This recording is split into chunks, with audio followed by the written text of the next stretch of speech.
দুপুর থেকেই সামাজিক যোগাযোগ মাধ্যমে একটা জিনিসই বারবার ঘোরাঘুরি করছে।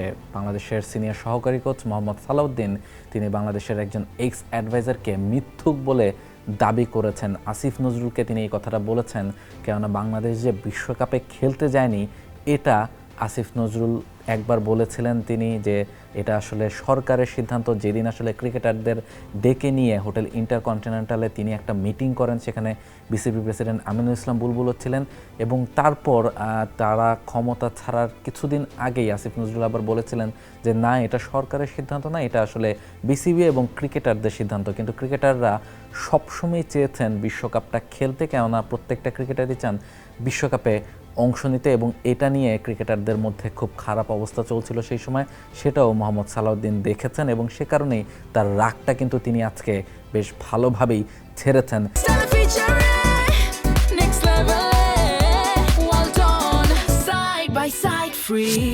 তিনি আসিফ নজরুলকে কি বলেছেন সেটা যদি আপনাদেরকে একটু বলি, যে উনি খাড়ার উপর এরকম মিথ্যা কথা বলবে আমি আসলে ভাবতেও পারছি না। আমি কিভাবে ছেলেদের সামনে মুখ দেখাবো? উনি ঢাকা ইউনিভার্সিটির শিক্ষক, দেশের সর্বোচ্চ বিদ্যাপীঠের একজন শিক্ষক, এভাবে মিথ্যা বলবে আমরা আসলে এটা মানতে পারছি না। তিনি আরও বলেছেন যে শিক্ষকরা তো একটু মিথ্যা কম বলে, এটা আসলে আমরা মানতে পারছি না। কিভাবে মানবো? এটা আমাদের বলার মতো না যে উনি কি বলে আসলো আর উনি কিভাবে ইউটার্নটা নিল। অর্থাৎ তিনি নিজেই বলেছিলেন আসিফ নজরুল যে এটা আসলে সরকারের সিদ্ধান্ত, তারপর তিনি আবার বলেছেন যে না, এটা বিসিবির সিদ্ধান্ত। সেটাই যে দুরকম কথা আসিফ নজরুল বলেছেন দুটো ভিন্ন সময়ে, সেটা নিয়েই কিন্তু মোহাম্মদ সালাউদ্দিন বলছিলেন। এবং বিশ্বকাপ না খেলায় ক্রিকেটারদের মধ্যে যে বেশ মানসিক একটা বিপর্যস্ততা এসেছিল, সেটাও কিন্তু সালাউদ্দিন তার আজকের এই ইন্টারভিউটাতে মেনশন করেছেন। তিনি ক্রিকেটারদের প্রসঙ্গে বলেছেন যে একটা মানুষের স্বপ্ন শেষ করে দিয়েছেন আপনারা। আমি তো জানি আমার দুইটা প্লেয়ার কোমায় চলে গিয়েছিল, 4-5 দিন ধরে খেই হারিয়ে ফেলেছিল, তাদের যে আমরা টুর্নামেন্টে মাঠে ফিরিয়ে আনতে পেরেছি ওটাই বেশি।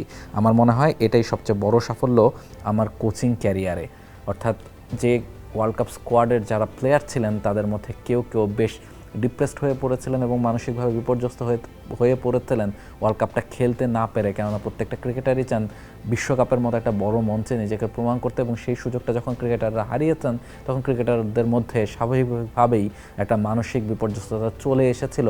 এবং সেই কারণেই কিন্তু সালাউদ্দিন বা বাংলাদেশ ক্রিকেট বোর্ডের যারা কোচিং স্টাফরা আছেন তাদেরকে বেশ বেগ পোহাতে হয়েছে সেই ক্রিকেটারদেরকে বুঝিয়ে আবার মাঠের ক্রিকেটে ফেরানোর জন্য। ফলে সব মিলিয়ে এই বিশ্বকাপ খেলা না খেলা নিয়ে অনেক জলঘোলাই হয়েছে এর আগেও, তবে এখনও কিন্তু এটার রেশ একেবারে শেষ হয়ে যায়নি। নতুন করে মোহাম্মদ সালাউদ্দিন এই আলোচনাটাকে আবারও জলজন্ত করে তুললেন।